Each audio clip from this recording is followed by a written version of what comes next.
Hello, everybody. And we are hopefully live. Little bit of fun and games this evening. A big thank you to Facebook for changing the live stream background programs this evening, which has proved a little entertaining, to put it mildly. It's an extra element of stress to this evening, which I wasn't planning on. But hopefully you guys should be seeing me out there. And what I'm actually going to do is just stop that for a moment and just double check that you guys can see me. The plan this evening, oh good, I can see some people are here. If you want to just let me know in the comments box, that would be fantastic, just to let me know you're all coming through. As I say, apologies for any weird posting or if I've not popped up where you thought I was going to. Like I say, we can thank Mr. Zuck over in California for fiddling with Facebook. Why don't they stop? Who knows? Anyway, we're here. You can see me. I can see you through the comments there. Do let me know where you're coming in from. We've got people in Bath, Derbyshire, Wimbledon. Susie's with us in London. That's good. So I'll give a little bit of a preamble because I know that this post won't be being seen by everybody just yet because of how it's worked. So I'm just going to quickly make sure it's nice and present on the Light and Land page. The plan though this evening, thank you by the way for coming along. The plan is for me to go through, let's just pin that up, is to go through one image in particular from Puglia, and I'm actually going to give you a little bit more. We're going to talk a little bit more than one image actually from the scene and a little bit of the background of this location as well.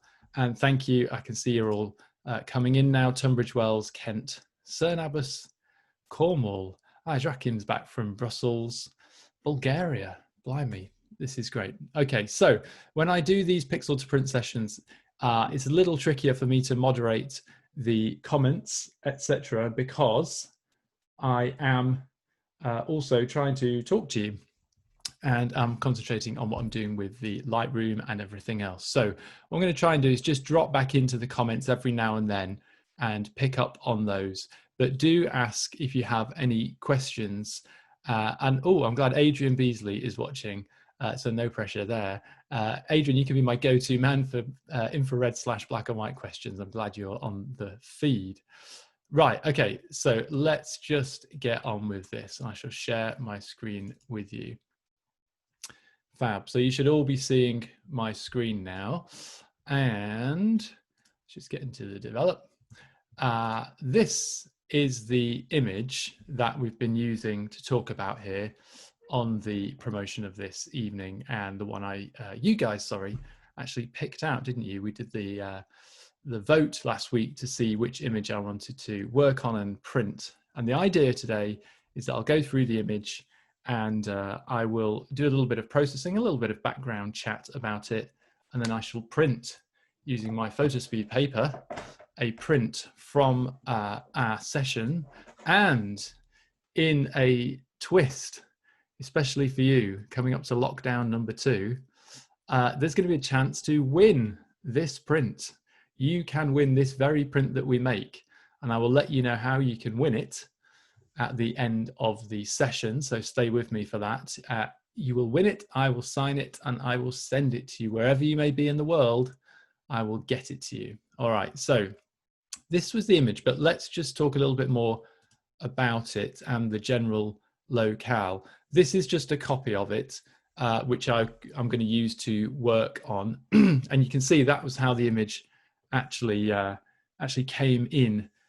From the raw, shall we say. Now, just a little bit of background, because I do like to talk about the background, because I think photography, good photography, and I'm not saying this is, by the way, is often a happy union of about something and of something, if that makes any sense. So sometimes with the landscape photography and urban and other types of genres, we can get a little bit stuck, and I'm absolutely guilty of this as well, in worrying all about how the thing looks. And that can become the be all and the end all. And that's okay. But I think that's a slightly limiting way to think about photography, in that we're just treating it as a pure aesthetic thing.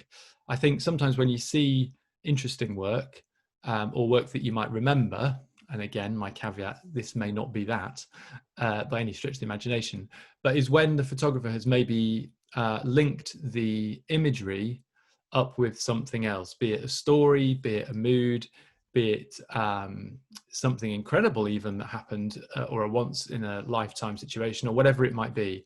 And it could also be the fact that you start to see a little bit of the photographer through the images. So there's particular people who maybe connect and tap into their emotions when they're at the scene, and they try to bring that through in the imagery. Now, a good example of that we all know is Paul Sanders, who does talk quite a lot about how his feelings may also affect the images of while he's there and what he experiences. Another good proponent of that, actually on the light and land side of things, is Margaret Soraya, who I will be doing something with next week. So I'll let you know all about that later. But why I'm talking about this is because I visited this area in southern Italy. We're in Puglia, which is in the very south, the heel of Italy, in the old stiletto sides of Italy that we know about. And it's an area I've been to a few times, and I know reasonably well, or I know certain areas of it very well, and I know other areas a little less well, such as the way of things. But this particular location is outside of a place called Ostuni, which is a very beautiful white walled city. If anything, it looks a little more Eastern of its look than it is from Italy. It looks a little bit Greek or something of that nature. But outside of Ostuni, and indeed across vast swathes of Puglia, are olive trees as far as you can see. And if you've never been, when you fly in, it's quite an amazing thing to see. As you look out of the window of the plane, you just literally see mile after mile after mile of all of these olive trees. Now, at the moment, and since I think 2013 or 14, when this problem has been found, they have had a big issue down there with a particular bacterium, and I'm going to check my notes to make sure I pronounce it correctly, which is Xylella fastidiosa. Sounds a little bit like a Harry Potter thing, doesn't it? If only it was that easy to fix. And that is a bacterium that's infected a lot of these olive trees.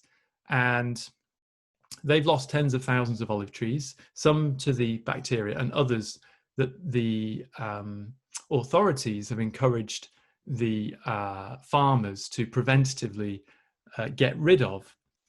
Now, bear with me if you're watching this and you think, I'm here for the photography, why is he bumbling on about olive trees? But it's really important. We touched on this last week with Paul in Romania. You have to know a bit about your subject and you have to understand your subject, and that often can act as a motivator for how you treat it photographically as well.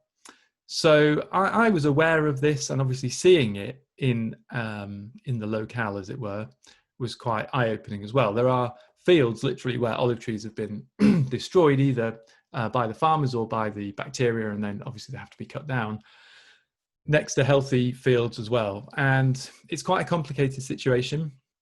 There is a lot of distrust in the agricultural community.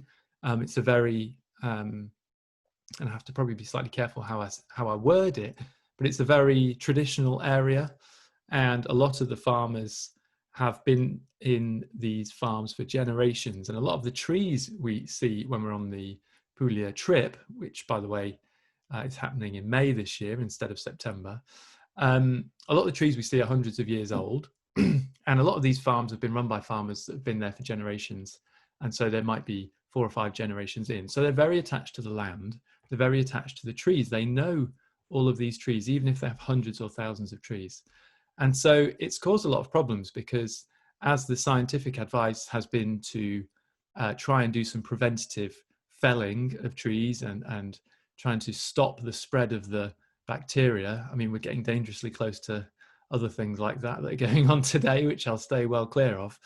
But as they've tried to do that, a lot of the farmers have been resistant, because they sometimes feel that it's a hoax. They feel like the big agricultural companies have imported this disease so that they can sell them chemical herbicides and pesticides. I would point out that the science says that the disease came from trees brought in from Costa Rica, where this particular disease is endemic. But as we know, things can be dealt with differently on the ground, and people emotions get high, don't they? So anyway, off the back of all of this, it's just worth knowing that in the back of my mind, as I'm walking around these places, I'm always aware of the fact that there's a slight delicate situation going on with regards to the actual trees themselves, and the land and the farmers and everything else that's going on. Now, this particular area, excuse me, this is what happens when I'm on my own, no time to breathe. This particular area is actually a national park. So unlike a lot of the images you might see from Puglia, which are often privately owned farms, I'm always very wary of, well, I'm not wary, I just wouldn't go off walking into somebody's field to take a picture of their trees. I mean, I wouldn't like someone walking across my back garden taking pictures of something in there. And so I don't do that with private land either. But like I say, there are a couple of areas which are natural national parks where you can go and actually sit and walk around these olive trees. They're managed by the local associations, and you're allowed just to actually have a look and stretch your legs, etc., etc. So I found this great location where we can go and do that. And also the benefit of this particular location, and I promise I'm going to get to the photo in just a second, but I think all of this is interesting, hopefully, and relevant, more to the point, is that they're not packed in super tight together. So when you see the olive trees that are set up for agriculture or more intensive agriculture, they are very much, in military rows, shall we say. And so photographically, that can be good, but it can also be very difficult because they're sort of at eye level. Puglia is quite flat. You never really get above them, and it can just be very messy. But this particular spot, they're really spread out, and you can really get around them. So let's get to the image. Forgive me, that was a pretty long preamble, but hopefully some of you found that interesting. There's a couple of comments I'm just going to pick up on. Because of this disease, you shouldn't bring olive trees into the country, says Jane. That is absolutely correct. There's a lot of worry about Xylella fastidiosa getting over to the UK. It would be very problematic. They reckon there's about 500 plant species it would immediately attack and cause problems for. So yes, if you're sourcing, and by I'll point out I'm by no means an expert in this, but I do believe if you're sourcing olive trees and or some other variants of trees, you should be very careful about UK sourcing of that. They do obviously find some sort of authority who can tell you more information about that. Now, I will talk about that a little bit more, but let's actually just get into the picture. Now, at the time, I did shoot it just raw, obviously, and what's called camera standard, which is a mode within my Nikon Z system. So you can have different picture modes. You can have standard, neutral, landscape, portrait, vivid, monochrome with filters, etc., etc. And any of you who've been out on a workshop with me, and I know there might be a few watching tonight, you know that I tend to like to shoot at the time in the way that I'm going to envisage the final image and the final print. So, for example, if I was thinking about this in black and white, or a particular scene in black and white, like the first pixel to print that we did in the Dolomites, I would try and shoot it in black and white at the time. Now, of course, that is just the JPEG preview that I'm seeing in my live view and in my electronic viewfinder, but it does allow you to view the image at the point of capture in the way that you think it might live in its final output. Now, on this occasion, I think it would be erroneous of me to say I knew exactly where I was going to take it, but I had a fair idea that I wanted to treat this in a slightly infrared sort of a way. Now, what I mean by that, and again, I'm going to go pretty easy on this because I am not an expert, nor do I profess to be, but I know that slightly bleached look of an infrared image on days like this can be quite an effective look. And I think the reason why, which is potentially interesting, is that it was very, very hot. And when we see infrared, which we kind of don't, and that's part of the problem, we don't see it, we feel it as heat as humans. We can only see it if we're looking at it through a particularly filtered sensor, which you can get infrared sensor modifications to your DSLR camera. I don't have one of those, and I'm shooting mirrorless, so I had to kind of envisage where it might go. But it has this kind of slightly high key, diffused, slightly softer in a way look to it. And obviously this is where the kind of image ended up. And I'm going to show you a couple of different ways of getting to that. And then we will make the prints. Now, just before I do, like I say, I will just check out any comments coming in as they go. Do stop me if I'm boring you to death, but I'll try not to. At the time of shooting this particular one, I did also shoot a couple of other images, which I just wanted to show you. Now, these are the things you don't see, aren't they? We only ever talk to people about the images that we keep and that we put up on our website or that we share. But I think sometimes it's interesting to think about the other images. I was drawn, I suppose, to this little road. It's a bit of a cliche, perhaps, but I knew it could just lead us in. And just the three left to right here work quite nicely in this sort of 16:9 aspect ratio. And I did a couple of those. And you can see on this particular one, I've given a little bit more space to the road here, just so I'm not getting a little bit crunchy with it. And what I'm going to do on the editing, we might even do quickly to one or two of these, just so you can see what they end up like. And I did a square version of that as well, but I wasn't really massively excited about any of those.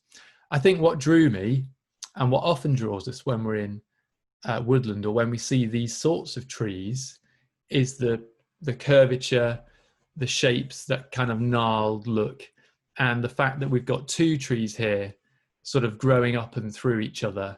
There was a sort of twisted motion, I suppose. And there's a lot of people doing things like that photographically at the moment. You will have seen a lot of work of that nature, quite mystical and in a way. But I think this is a slightly different vibe because of where it is and maybe perhaps the background story as well. So I will get to it. Now, I said to you, I had this kind of infrared kind of vibe in my mind, and we have talked previously on these things about using presets and that being a good or a bad thing. My general feeling is that sometimes it can be useful if you want to have a little preset that kind of gets you half of the way there. And it might be that, you know, that often your black and white images, you know, you might like them quite contrasty, or you might like them quite soft, or whatever it might be. And you know that a lot of the times in a blue sunny day, you're going to take an edit in a particular direction. And so I'm not against presets. What I think the key point of it is, though, is if you do dabble with any presets, or if you do look at using them, try and look at what they've actually done and go through all the panels. And obviously I'm using Lightroom tonight, and this isn't a how to use Lightroom session. Hopefully it's a little bit different to that. It's about why I think about taking things in certain ways. But if you do use a preset, maybe have a look, see what it's done in the different panel areas, and then you will have hopefully learned a little bit about how to get to that stage without having to just apply presets. But for the sake of interest, let's look at the infrared preset that I have in here. Now that obviously feels very dark and very heavy, and not at all like our final image, this one. So let's just go back to it though. But it gives me a start, and I know what Lightroom tends to do when you hit the infrared thing, and especially on this preset, it will do the same thing every time, which is to knock down the highlights and knock down the clarity, because often there's a slight softness in infrared images. Now what I'm going to do is I'm just going to take it forward from here, using that as a stepping in. But if we have time, I may go back in and do it a slightly different way, just to show you that you could get to it without using the preset. But for me, I know that using that gets me halfway there. Now, before we do anything else, and if Lightroom drops me out tonight, I will just stop the Lightroom share and I'll reload it. I'm just going to make a very small crop in, just because I know I did that in the final thing. And what I'm really doing here if you're interested, is I'm just probably making sure that this little patch here on the left, this little gap, is equidistant in a way to this little gap. Bit of a fan of symmetry like that. Now, with that little crop done, this isn't a huge edit. And I'm going to just try and explain to you why I would take it in that direction. The first thing we feel, obviously, is this is quite dark. This is a long way from that kind of bleached, hot, arid, kind of high key look that I was hoping to do. Now, the reason then, or the solution, sorry, is the problem, and the problem is the solution. If it's too dark, we need to bring some light in, and we need to get rid of some of that darkness. And in this particular instance, I'm just going to do that by a very aggressive shift of the shadows. And you're going to see what a big difference that makes straight away. And just by pumping that right up, we're getting a lot closer to where we actually want to be. In fact, we're getting very close to where we want it to be. I said this is not a long edit. You could also think about pushing the blacks up a little bit. And let's just, if I just show you what's happening that as we move it in and out. We will wash it out a little bit by doing that, but that's okay. I don't want heavy areas of dark. And this in particular, this area is quite heavy, isn't it? And I know when I print this, that it can take quite a lot of light. So I'm not being shy about the introduction of light into the images, into this particular image, sorry. And what I'm actually going to do with that in mind is I'm just going to pump in a little bit more highlights here. And while I'm doing that, I'm just keeping an eye on this histogram that I'm not losing any of that detail potentially. And then I'm just going to bring the whole thing up a smidge. Now, every time I do this, that edit might change very slightly. We might be looking at the top here and we're thinking, that's pretty washed out, Sam. That's okay. That's kind of what I want. And that will actually print okay. We're not losing any detail anywhere. What I would say is that the thing that's just leaping out at me slightly is this very bright foreground. So I'm going to just, and this is where Lightroom often trips me up on these things, I'm not going to grad in from the bottom, which I would do normally, but seems to trip Lightroom up when I do that. So for the purposes of tonight, I'm just going to just sort of paint in a little bit of darkness there. And so why I'm doing that is I think we always have to be very careful that the bottom and the top and the left and the right of our frame aren't too bright, because that will just pull us straight up and out. We often look, or our eyes often find either the darkest thing and or the lightest thing in the frame. And sometimes if the bottom is disproportionately light and or dark, that can be problematic and it can pull our eye away from where we want it to be. Now, what I'm just going to do is pause for a moment and just have a look at a couple of the messages on here. So if you guys can just bear with me while I do that, because I have to do that on a different screen. And let me just go through them. Susie, yes, sorry, I'm not working on an infrared image. I apologize. That I don't work in infrared generally, okay? So I apologize, but hopefully this will be an interesting way, because if you don't already have an infrared camera yourself, this might be a way you might think about approaching some of these scenes if the scenario is relevant for it. A couple of other questions or comments here. I think conservation is totally relevant to photography. Thank you for all of that. That's Juliet. Now, if you like that, Juliet, there'll be another session I'm doing next year, which is to do with environmental landscape photography. So you may well enjoy that one. Ali very kindly says, it reminds me of Klimt's picture, The Kiss. I'll take that as an absolute compliment. And Helen says, I agree with Ali. It feels like an embrace. It does indeed. Perhaps a tortured embrace, but there we go. We bring our own baggage, don't we, to these things. So let's get back to the image for a sec. You can see I haven't done huge amounts, but hopefully I've explained to you why I've done those things. And this was just how I envisaged this particular image to look like. So if I just take a quick snapshot of that, it just saves that edit that we've done. And I'm just going to show you the original. Now, some people might say, well, this is a cheat, isn't it? You're just doing loads of editing and bringing it, you know, making it into something completely different. I would hope a lot of us are kind of past that conversation and past that argument, because as sort of creative artists, I think it's absolutely valid. And if I'd had an infrared camera, or if I'd had that equipment, I would have shot it that way. But obviously that isn't always relevant. I think what's important is that if you can make some sort of thought about that at the time of capture, and be able to kind of think and explain to yourself why that is. And in this instance, it was definitely to do with that heat. I think this has brought in that element of that parched heat, which you do find in this area. It's very dry, it's very hot. And even in September or May when we go, it's often up 30 degrees-ish, which after a day of it, you kind of soon know about. Anyway, what I'm going to do is just have a very quick look at the soft proof of this. And I've just got my zoom bar in the way, so I'm just going to just move that. And I'm just quickly flicking between the perceptual and the relative intense. And that's just giving me an idea of what may or may not happen when I print it. So I know that I'm just going to do that in a relative. So let's just get over to the print module. And that's it for my edit. I told you, it's not very long, was it? Let me just open my paper up, and you'll see I'm using photo speed. It's actually a square paper, which I find very useful because I shoot a lot of square. And they only make the square paper in 3 types: platinum etching, platinum brighter, and eek. I can't remember the third because I don't use it. I think it's a gloss. But I use the platinum etching on a lot of the stuff that I print. It's a very forgiving paper. It's got a slight texture to it. And you will have heard I just give it the paper a slight little knock before I put it in the printer, just to get any little bits of dust off it or anything like that.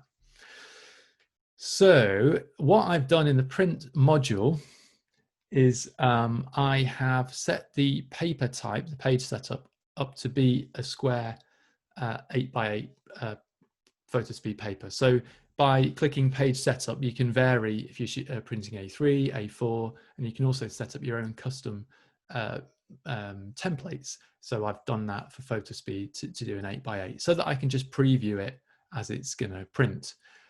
Now in the past I've shown some of the guides, and that has been confused a couple of people, but you can switch them on or switch them off. It does just help you. But commonly with a square, in a square, there's not a great deal to worry about. I've selected the size of the cell. That means the size the image is going to print. And I know that on an 8-inch photo speed square, a 15-centimeter print comes out very nicely. It was the setup that I used on the images that I did in my book recently. So I know that prints really well with just a nice bit of space and a space to sign and everything else. So I have to choose my color management. So my custom ICC profile, which we've talked about before. And if you come on a light and land pixel to print or a capture to print, sorry, or any of, for example, Adrian Beasley's or Andy Farrer's print workshops, they can talk to you all about that in a lot more detail, and you can learn about how to do that correctly and how to really understand it. For the purposes of tonight though, and time, I'm just going to keep us rolling. And I use a Canon, so I just have to go in and do a couple of little tweaks to the settings here. And this is to do with making sure that it prints to the right sort of paper. So the platinum etching is a matte photo paper, so I choose that. I just choose the high print quality as well. And let's pop that out, and hopefully we won't have any tech challenges on there. Now, whilst that is printing, he says, it's thinking about it, I will just refer back to the laptop and see if anybody has any thoughts or queries or aggravations or whatever it might be. And obviously you'll get the atmospheric sound of the paper printing. Linda says, I hadn't thought of buying square paper. Interesting. Yeah, it is useful. It saves you chopping an A4 or an A3, and Photospeed produce the square paper in 8-inch or in 12-inch variants. And yeah, I just find it really useful. Like I say, I did it on the book that I brought out recently. So the limited edition copies of the book had a print with them. And I printed all of those here so that I could just check they were all as I wanted them to be. And it just sat really neatly inside the square book. So it's an extra useful thing there. Questions coming about from Leslie about what printer I use. So actually just here, Leslie, I have a very inexpensive but good quality printer. I have a more expensive setup at a studio that I use for my other work, but what I use is a Canon IX6550. Canon IX6550. It's just an A3 printer, but it does a really neat job. And I find with the custom ICC profiles especially, it does a very regular and reliable job of producing what I'm seeing on my screen. My monitor, sorry, is obviously balanced in this room and calibrated and everything else. So just while that's coming out, we'll just check if there's anything else. No. Now, if you guys could do me a quick favor while you're here, if you punch the like button, that would be much appreciated if you're enjoying these sessions. And oh, that's beautiful. I'm going to just show you that, and I will show you a bigger version of it in a moment. Now, be mindful of the fact we do get some funny colors going on through my camera on the Mac, but I'm going to show you the big version of that in just a sec. Before we do, I will just mention a couple of things. Next week, I'm going to be back with Margaret Soraya, and we're both actually going to be doing this. It's going to be kind of a split session, but I will give Margaret obviously the main run of the time as the guest. But we're going to be talking about inner landscapes and shooting locally. Now, that's going to become more and more relevant, isn't it, in the next few weeks, as we all know. Perhaps even it's going to have to be things you can walk to, depending on your take on that. But if you would like to join us next week, we'll be back Tuesday, 8 p.m. I should be with Margaret, and I should be talking to her about shooting locally, thinking about small scale scenes, doing maybe projects, little projects, sets of 3, longer projects over a period, dealing with the details. And I know very well how she works. She'll be very keen to talk about the contemplative side of that and sort of connecting to your local landscape and seeing shots and seeing images where you might not normally see them. You know, we don't have to go out looking for great big vistas. So I'm really excited to do that with Margaret. It was her idea, which is fab. She came up with that and said, why don't we do this? I think it's going to be helpful for people. And I said, yeah, fab, let's do it. And that's what we did. So what I will do, as we're rallying to a close here, so if you have any other questions, do hit me up on the comments. In the meantime, let me just stop the share of the Lightroom, and let me get my mic forward a little bit. And I would say that's not an unreasonable representation of the final print. It's nowhere near as nice because you're seeing it through a 5-year-old webcam on a dodgy stream to Facebook. But the reason why, one of the reasons why I chose this paper is it has a real texture. And for me, when we have images that have that sort of textured vibe, that sort of trees, often woodland, gnarly woodland, all the ground there that we were seeing, it really kind of suited that particular imagery as far as I was concerned. And what we'll do, let's just get that back, is hopefully you guys have seen that now. So let me just share the desktop back with you again. If there are any other questions, like I say, do let me know. If not, a couple of things I'll just follow up with if you can give me 2 more minutes of your time. Don't forget, next week we're going to be with Margaret. And the other thing I wanted to say is you can win this print, all right? I thought about whether this is a good thing to do or not, but I have prints of these images at home already, and I have a portfolio of my work that's printed in certain ways and certain sizes that I keep for each kind of project. So I tend to work in a sort of project format. And I said to the guys at Light and Land, look, I'm printing these and I've already got them. I'd rather someone had it, you know, because you guys have watched along. You've been with us for a number of weeks, months, my God, lockdown to lockdown.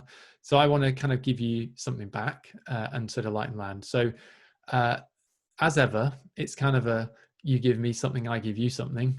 And what I'm saying is monthly, on my newsletters through my website, which is samgregory-photography.com. If you sign up to the newsletter on my website, that goes out once a month. That is all. I don't pepper you with stuff.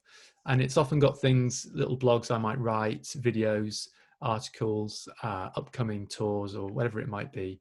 I'm going to start doing this as a free monthly giveaway. So someone on the newsletter list every month will win the print of the month. And obviously it's a way for me to just mention the pixel to print thing on my own newsletter as well. So if you're excited or interested or would like to own this particular print, this very one, I will sign it and I will send it to you. If you're in Bulgaria, if you're in Cape Town, if you're in New York, if you're in England, I do not care. If you just sign up on the newsletter on my website, samgregory-photography.com, and I will announce the winner at random on the next newsletter that goes out towards the end of November. All right, so hopefully that's a nice, cool thing. And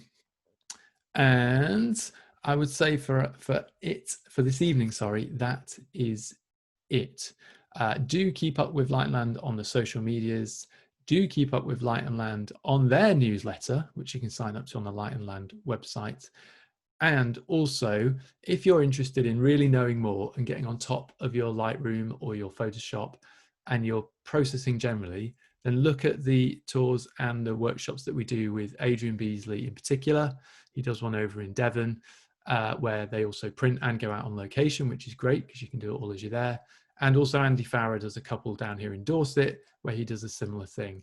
And, you know, hopefully you'll pick up some bits from me on these evenings, which are just short little tasters. But really, to get into it properly, you need to spend a full day or 2 or 3 or 4 with your laptop, with your images, with your questions, and with someone who's there to help every single one of you learn this in a lot more detail.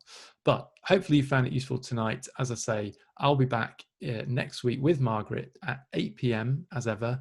It's really helpful if you can punch that like button, drop us a comment, and if you really like what we do, share the post. That helps us just get it out and about.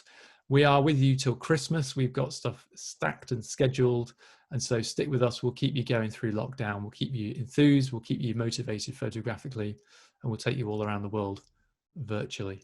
But for me, good night. I shall speak to you again very soon.